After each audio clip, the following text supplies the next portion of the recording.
Is where we're at. Highlight. So we're first full paragraph on 8. You see where Matt says such. Highlight. Such a generic territory, in other words, the territory of comedy, being generic because it's big and broad, is ruled by its own laws, analogically related to life, yet different from daily experience. Stop.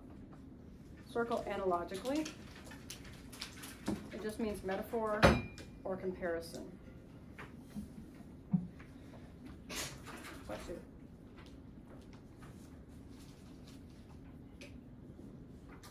The vision of the individual work emerges in this space, and the warping of the space that typifies the genre governs the kind of art through which it may be expressed.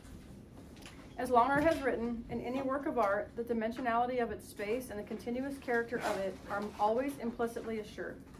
Perceptual forms are carved out of it and must appear to be still related to it despite their most definite boundaries. Hence, the particular distortions of its elements identify it as belonging to a particular genre. Highlight. In a sense, a knowledge of genre might be thought of as a guide to the laws of the land if one is willing to grant the existence of a territory of imagination. Stop. Our attempt to circle ascertain, which means understand, what gives a single work of art a comic identity, then leads us to the necessity of distinguishing the image of a world, the comic terrain, lying behind the action of the work and presupposed by it. And what we find first of all in such an endeavor is, highlight, is that comedy, any comedy, seems to be enacted in an identifiable and familiar world, so familiar that anyone, whether prince or pauper, can walk about it and find home. So she, in all of her essays, you may have noticed that she does go back and review genre theory. So she's talking here in the last couple of pages about how when you walk into any genre, you should know where you're at. The understanding of genre should help you understand the text that you're reading. So if you pick up a book called Death and the King's Horseman, you're like, oh, death is the first word I see here. Let's see, it might be probably a tragedy. Some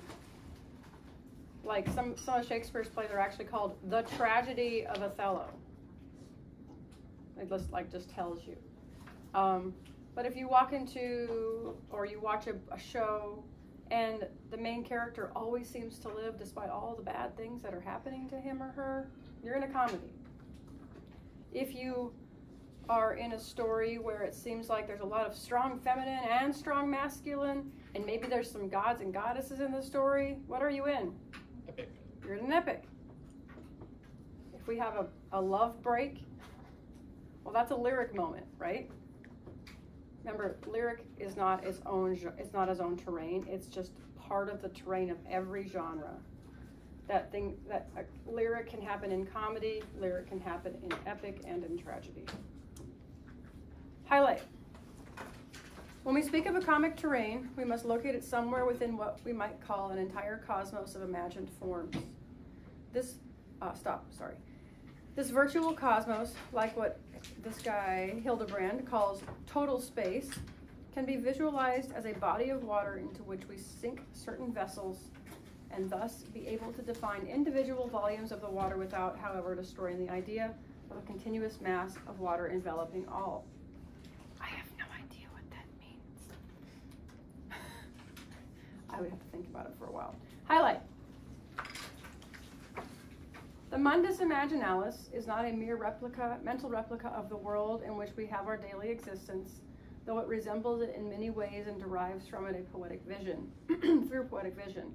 This cosmos of the imagination is a realm not of pure spirit, but of matter permeated by spirit, a realm of ontological splendor in Mariton's phrase. Stop. So, mundus imaginalis means basically just the imagination. So mundus means mind, and obviously imaginalis would be imagination. So the mind's imagination is not a mere replica of the world.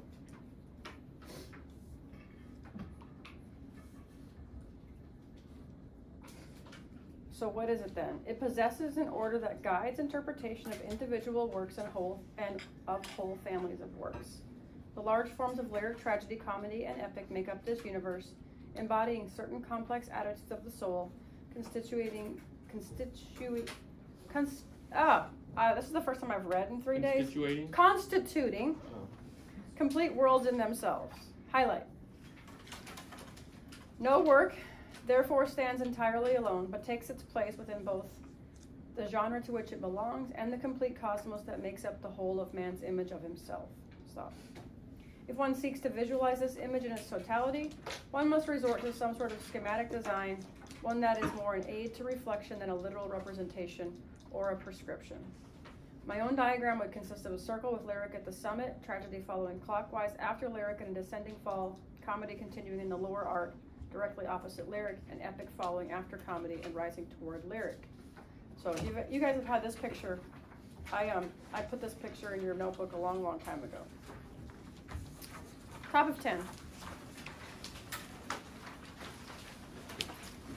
So at the top of 10, she gives this whole paragraph I want you to highlight. This is a brief description of all the genres, which she does in all of the genre essays, just to make sure that we know we know the context. So highlight this whole top paragraph, and then I'll read it. Or you can bracket it if you don't want to put a highlighter island on it. Mm-hmm. From the to new.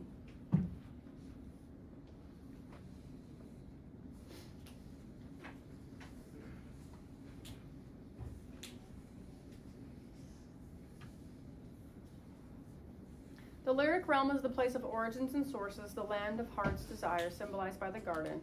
Tragedy marked by the sudden catastrophe of the loss of a garden state takes place most often in a palace or a great dynastic house. Comedy endures and perseveres in a fallen world, occurring in city streets and drawing rooms, escaping sometimes to a world of fantasy, making its way by mutual helpfulness toward a community of love within the larger order of society. Epic, though taking place in some sort of natural surroundings, struggles to build or cleanse or govern this larger order, the just city. Hence the epic goal, as it presses to complete the circle, is no longer Eden, but a New Jerusalem, the major human enterprise, redeemed and made new. It is by simultaneous contemplation of several examples of the genre that one can discern a kind of visionary form, its large invisible patterns. For the lyric, one puts together Donne's love songs, Keats's odes, the Hebrew Psalms, and the Song of Songs. For tragedy, the dramas of Aeschylus, Sophocles, and Shakespeare. For epic, Homer, Virgil, the Anglo-Saxon poets, Milton. For comedy, the concern of this volume, the paradigms, as I have earlier maintained, are numerous and widely diverging. The work of two poets, however, seemed to me the most fully to establish the large pattern of the comic genre. Highlight. Aristophanes and Dante. Both evoke expansive images of the comic terrain, images that remain in the realm of imagination, available to all of us after they have been given form. Stop. For Aristophanes, access to the fullness of the comic vision was available only potentially, through an apocalyptic vision of final fulfillment.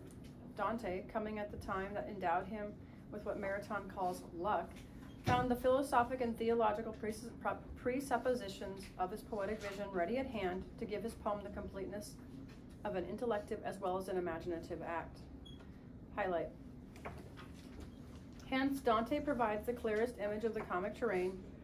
Further, his art is incarnational, finding in the very makeup of the world the radiant play of spirit. His figural design of the possible states of soul after death represents, as every reflective reader recognizes, something hidden but nonetheless present in the depths of the soul during life. Thus, Dante envisions three possible conditions for the individual and the community, each located in a realm where the laws explicitly reflect an inner spiritual state. Stop. So I showed you guys this Dante's Divine Comedy Friday, right? The big book. I don't think so. Talked about how the very last sentence of the Dante's Paradise is like really beautiful, about how he sees the light of God. Can't describe it. Remember I showed you guys this big fat book right here, Dante's Divine Comedy. You guys have heard of Dante's Inferno, right? It's also a video game. But Dante's Inferno is where I think we moderns get the picture of hell.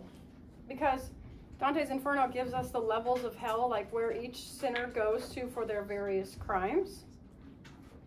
And so what's crazy is that the people who are closest to the mouth of the devil in the Inferno are people who steal from their neighbors. Not murderers and rapists, but people who, like, abuse money. Isn't that crazy? Because the logic Dante says is because if you murder someone, that's a crime against one person. If you steal a whole community's money, everybody suffers. And then in the mouth of the devil has 3 mouths in Dante's Inferno. And in the mouth of the devil are Brutus, Cassius, and Judas. What did those 3 people do? Anybody know? What did Judas do? Betrayed Jesus. He betrayed Christ, right?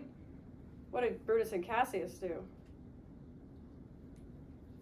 Anybody know their Greek history, Roman history? They betrayed Caesar. That's right. They both killed Caesar. Brutus and Cassius were the murderers of Caesar. Didn't Brutus do it for like a very good reason? Like he didn't want to do it, but he had. He didn't want to do it. He had to be convinced to do it. Cassius wanted to do it, but Brutus didn't want to do it. But the people around him, the mob of his friends, I guess you could say, convinced him that Caesar was a tyrant. Oh, wasn't he? They all were. Like you didn't get to go? Yeah, sorry. Oh, you have a He's meeting? asking for me. Who? For my IGCs. Oh, okay. It's okay. Yeah, Brutus had to be convinced because he understood that all leaders have, positives and negatives. And in that time period, he was one of the better Caesars, if you will. I was listening to this Greek historian one day on a podcast say that you don't pronounce it Julius Caesar, it's Julius Caesar, and that anybody who pronounces it Caesar is pronouncing the Greek wrong. So, anyway, you guys know the word Caesar. This is going to be funny on my video because people will be like, get back to the text. But do you know where the word Caesarean section, you know what a C-section is? A Caesarean. Do you know why it's called a Caesarean? Because the first person to be birthed via C-section was Caesar. And if a caesura is a cut in literature. So like in a line of poetry, if there's a break in the line, it's called a caesura. Because it's a break, just like a C-section's a break. Because that's how Caesar was born. Dang, this man is famous on a whole nother level. Yeah, really. I didn't know that for a long, long time. And then I had 2 teeth. Okay, these 3 quite different places objectifying the 3 states of the soul, top of 11, can consequently be seen to represent the 3 possible regions of the comic terrain. All right, so here's where she's going to start with infernal comedy. All right? So, highlight. The first region of the comic soul, infernal comedy, is a state in which grace is utterly absent and where selfishness and malice prevail. The community has accepted its fallen condition and cynically attributes its corruption to the way of the world. Love cannot dwell in such a society. Everyone's fundamentally alone, though hypocrisy and self-serving may give the appearance of friendship. None of the virtues is present, only a sinister double of each prevails. Stop. Circle malice, second line from the top of that paragraph. Who knows what malice is? The intention to do evil.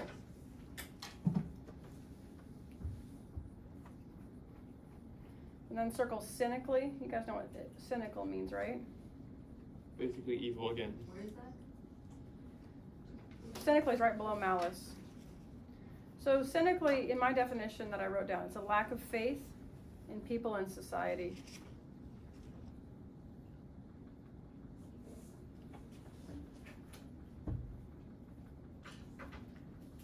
So I'll probably go through like each paragraph and then describe what she's talking about.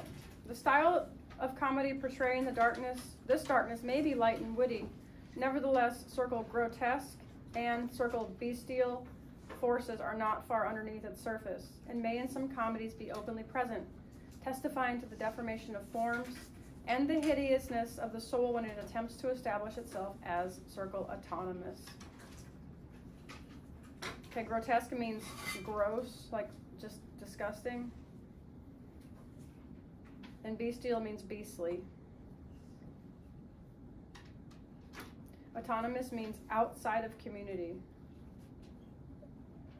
Or in my acronym, FYIGM. You know what that means? Did you say it means outcast as well? Outside of community. What's my acronym? FYIGM. Bad word, F you, I got mine. That's what autonomous means. You think you can do it all by yourself. Let me finish this paragraph, then I'll explain a little more. This is the prevailing moral climate, or you could say amoral climate of such a world. Not everyone in it, however, is in the infernal state. Like the pilgrim Dante, someone may find himself trapped in an infernal society without participating in its malice. Highlight. If innocence or truth does wander into this no man's land, it is preyed upon and virtually destroyed. Stop. I use the word virtually because the real destruction of tragedy is alien to the comic muse. In other words, no death. Sometimes no death. In this totally fallen world, her, highlight, humanly malign, light, stop, to use George Meredith's phrase, is grantedly merciless, but she stops short of evoking pity or terror, which is the tragic catharsis. So, if you were to look at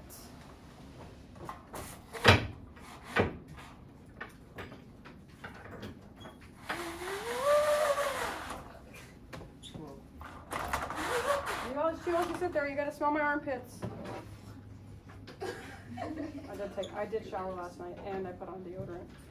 And perfume, you're so lucky. Okay, so I told you guys this earlier, but the comedy that is closest to the abyss is the infernal realm. And this is where she's describing it here. So the infernal, it's closest to tragedy. It looks into the abyss, but it doesn't fall in yet. I can see the darkness of the abyss. It's like standing over the edge of the Grand Canyon, teeter-tottering. Everyone around you is like, oh, I'm going to jump in. That looks fun. Ooh, yay. Like lemmings just running off the cliff. And you're just standing there kind of teeter-tottering. You can see that that's not a good place to be because it's going to lead to your death. But again, if you don't fall in, and you're still alive, it's a comedy despite all the bad things happening around you. Does that make sense? So it's staying alive. Literally, remember comedy's motto? But did you die? If the answer is no, comedy. Okay? Compared to tragedy, which, by the way, you have to have a tragic hero to have a tragedy because you have to have someone powerful enough to pull the city down, like Ellison. He's powerful enough to collapse the culture. We're over here, just living our lives. Sometimes we get close to the edge, and then we're like, oh, don't want to be that close. I'm going to go ahead and just go back off a little bit.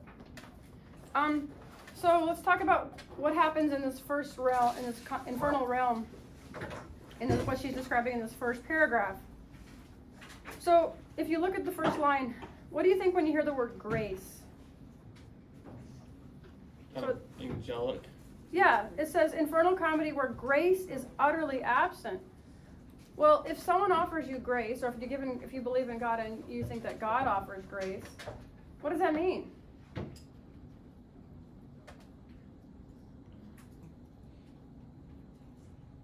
The other F word, a really nice one though.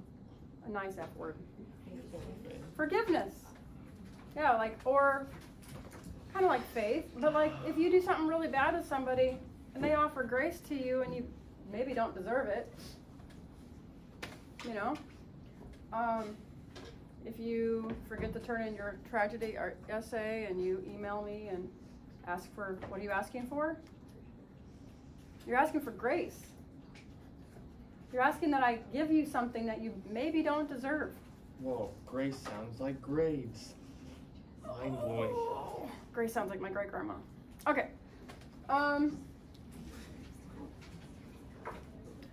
So the community in Infernal Comedy has accepted that it is basically screwed, it's the fallen condition, and accepts that people in society suck because that's just the way of the world. So I'm just putting in layman's, like in our terms, what Dr. Cowan is saying. Love cannot dwell here. Everyone's fundamentally alone, though hypocrisy and self-serving give the appearance of friendship. What does that mean? What does it have to do with masks? We're close to tragedy, so how do masks play a role? They pretend everything's all right. People pretend to be your friends because they want something from you. The way I picture Infernal Comedy is kind of like the way I picture the island in Life of Pi. Looks really good on the surface. Really look bountiful, green. There's food to eat. There's fresh water, right? You got these little meerkats. Everything looks beautiful, but then just right below the surface, there's something sinister, right? Or if you let's say you go to, let's say you go visit like a battlefield. Let's say you visit like one of the battlefields of the Civil War, and if you look out onto the battlefield, it's really nice, right? It's really pristine. It's beautiful, growing wildflowers. But under the surface are people's bones. And that's an Infernal Comedy. Everything looks really, really good, but right below the surface is horror. That's why horror movies are Infernal Comedies, because everything looks fine until the call comes from inside the house. What about those slasher films where the main character dies at the end? Would that be considered tragedy? No, because you have to have enough power to pull the whole community down for a tragic hero for it to be a tragedy. So what would it be? It's a comedy, but it's like, well, I don't know. It's like right on the verge between a comedy tragedy. Yeah, I don't know. So this is kind of like the questions Cole was asking me during Epic about some of the books that he reads, and sometimes I just can't put them in a category. It's like they're on the border. Okay. None of the virtues is present. So what are the virtues again? Do we have them over there anymore? No, I have the sins, but the virtues are what? Someone look them up. No, those are the good things. What are those are the bad things. What are the virtues? Is love one of them? Look them up. 7 virtues. Somebody look them up, please. Got your phone out.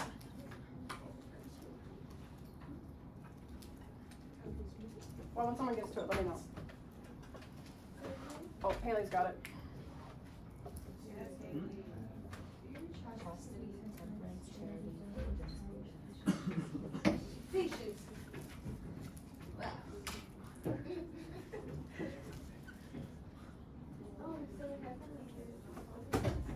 What else? Chastity, charity, patience, temperance. Diligence. Sobriety, kindness, patience, and humility. Kindness and humility.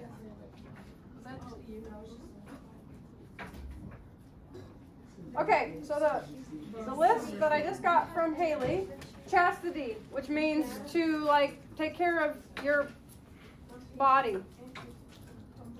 Do not be a, you know what. Charity, to give to others. Patience, we know what patience is. Temperance, don't drink a bunch. Diligence, to be, well, we know what diligence is.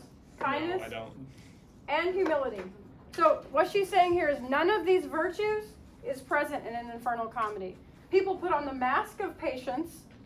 People put on the mask of charity. But right underneath the surface are the bones, the dead bones, and the horror show. Okay? And then it says, if innocence or truth does wander into this no man's land and it's preyed upon and destroyed, virtually destroyed. So I'm going to go into the next paragraph because she kind of gives the example of the pretty girl. So in comedy, I think did I write that over here? pretty girl is always present. Okay, so in comedy we have the pretty girl. And she's basically a trope of comedy. You know what a trope is? Yeah, like something that's repeated. Yes.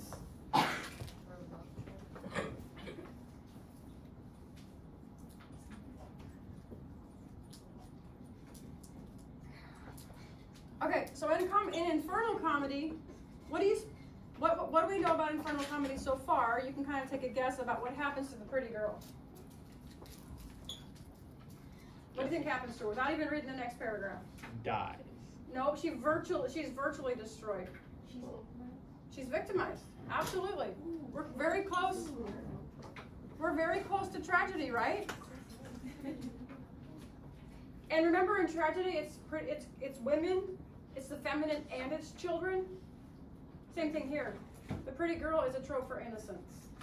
So in infernal comedy, she's victimized, preyed upon, paid, forced pregnancy, all those bad things. Okay? In purgatorial comedy, we'll get to it in a little bit, but it's a little better. And then in paradisal comedy, I mean, it has paradise in the name. So. well, so if we look at this as someone who, if we look at this as someone you could have, if you're a guy, straight, right? If you're a guy and you look at these girls, in an infernal comedy, you may be more likely to victimize the woman because you're like product of your surrounding. Does that make sense? If in a purgatorial comedy, so also in infernal comedy, don't just blame. We have to also blame the women. That in an infernal comedy, we have people like 22-year-old girls who marry 80-year-old men. Money. She ain't talking about a gold digger.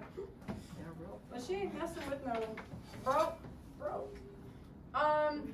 In a purgatorial comedy, this is our lives right here. Like, this is like just normal, going out. Hopefully you treat your girlfriend good. Sometimes you don't. Just what does maybe. And then in paradisal comedy, you can't have this person. This is like Mary, Mother of Christ. She is a picture of beauty. You cannot have her. You wouldn't even think about having her. Does that make sense? She's venerated. I gotta think of another V for purgatorial to make it sense. So if someone's got another V for purgatorial. Very plain. She's not plain? Do I look plain to you? No. Okay. Or very normal. Yeah, she's normal, but I'm looking for a V word to make it VVV, victimize something venerated. Highlight, in the infernal state, the pretty girl, please put quotes around pretty girl. She doesn't have them here, but I want you to add them. Who is, and then keep highlighting, who is one of the chief identifying marks of comedy, is either absent or, if she does enter the boundaries of this dark region, victimized. Lust, avarice, hypocrisy, and treachery are the vices most prevalent in this doleful city. Irony and wit govern the utterance of its characters. The intellect is supreme pizza in its own self-love. The body is debased. No one laughed. The body is debased, ill, deformed, or totally ignored in favor of abstract and over-systemic rationality. Keep highlighting. Natural pleasure, such as feasting or lovemaking, is diseased or distorted. Stop. So, circle, 3 lines down, avarice, A-V-A-R-I-C-E, it means extreme greed or wealth for material gain. Extreme greed, I guess you could just say extreme greed for material gain.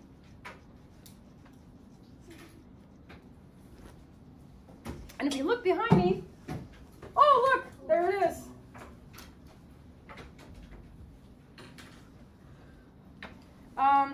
Hypocrisy, we know what that means. Circled treachery, which we know means to betray or deceive.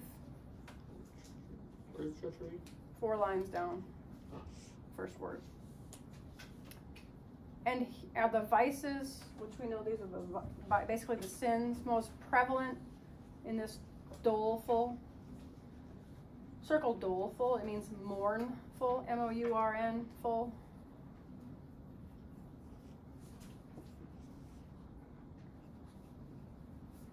All right, so basically, in the infernal state, the innocent people, the pretty girl, she's either absent, which if you see a lot of dudes in a comedy, it's probably an infernal comedy if there's hardly any feminine presence, and if the feminine does walk in and she's victimized, or she's treated as like a sex object, well, you probably got it yourself an infernal comedy. But let's talk a little bit about the intellect, or irony and wit govern the utterance of its characters. In other words, no one's serious about anything. You got to be funny.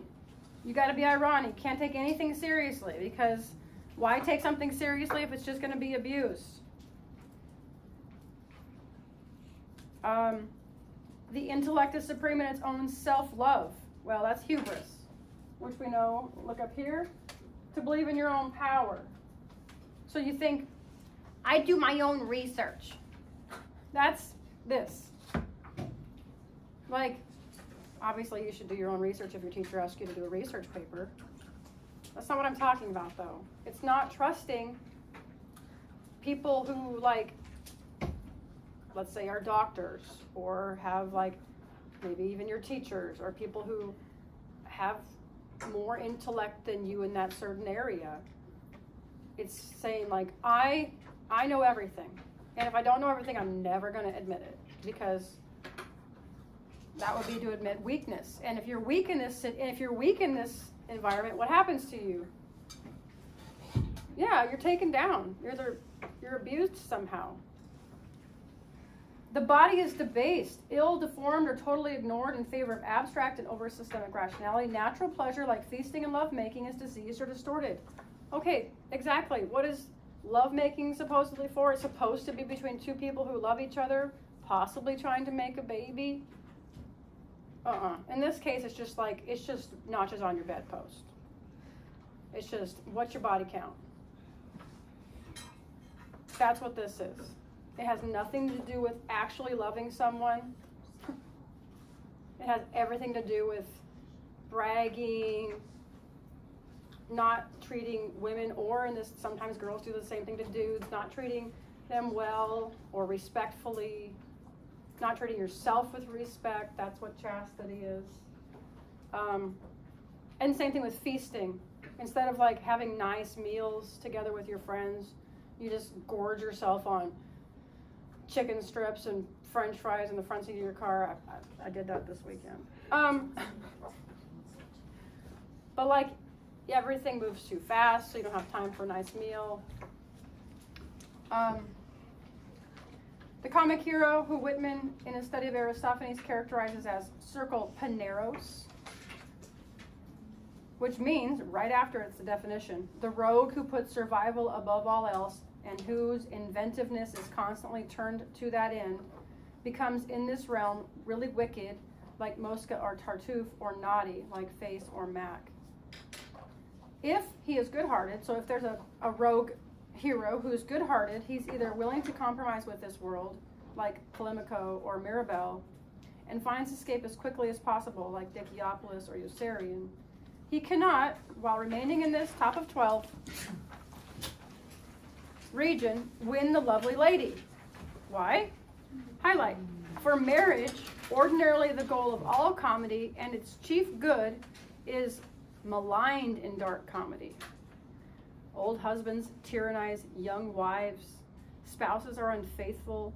Maidens are linked by opportunism to unsuitable mates, and society has allowed its codes to degenerate to the falsest of conventions. Stop. So this whole maidens linked by opportunism, that's what she's just saying, gold digger. So marriage is the goal of all comedies. Why? Right there. Because babies. Because you got to have babies to replenish the city. Because none of us are going to live forever. Right? So we have to have the babies. In fact, the comedy that we're about to read, Midsummer Night's Dream, it ends in 3 marriages. Shakespeare went all out for that one.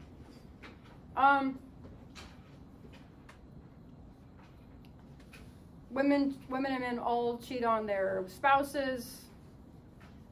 Yeah. Highlight. Deception and disguise, characterizing marks of comedy, are used in this society, infernal society, for the purpose of gaining advantage, usually to the harm of others. Stop. Even the guardians, those figures of disinterested benevolence who manifest themselves from time to time within the comic tradition, realize their helplessness to change the general situation and either withdraw, as does Alceste, or concentrate their efforts on the rescue of the feminine victim, as do Ligurio, Paulina, Sir Henry Harcourt Riley, and Julia, Gavin Stevens, and Ratliff. Highlight. The wicked are in control of the city, though frequently they are outwitted by someone even more tricky than they. Stop. Face is outfaced, Shylock is outlegalized, Phlegm Snopes is destroyed by something within Snopesism itself. Highlight. The biter, bit. The gull, gulled. These eventualities are often the outcome of infernal comedy, since, highlight. Are you still highlighting? Yeah. Since wickedness multiplies incrementally and gives the appearance of an infinite resource. Stop. Yet there is usually a reckoning in which the community is reaffirmed, even if it's in the sternest possible way. Justice is circle meted out to offenders, and the innocent are circle vindicated. Meted means distributed, and vindicated means proved right or justified.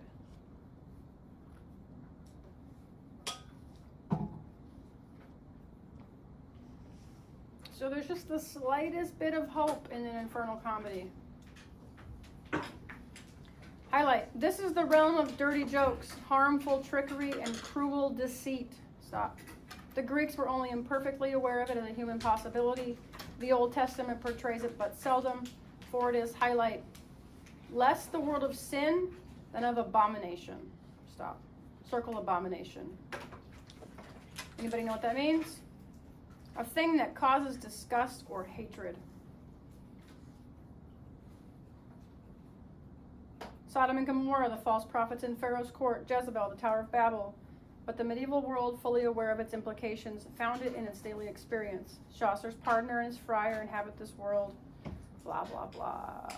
Next page. Third line down. William Faulkner, as one can judge from his early drafts of the Snopes saga, gradually turned from tragedy to comedy in conceiving his trilogy over the years.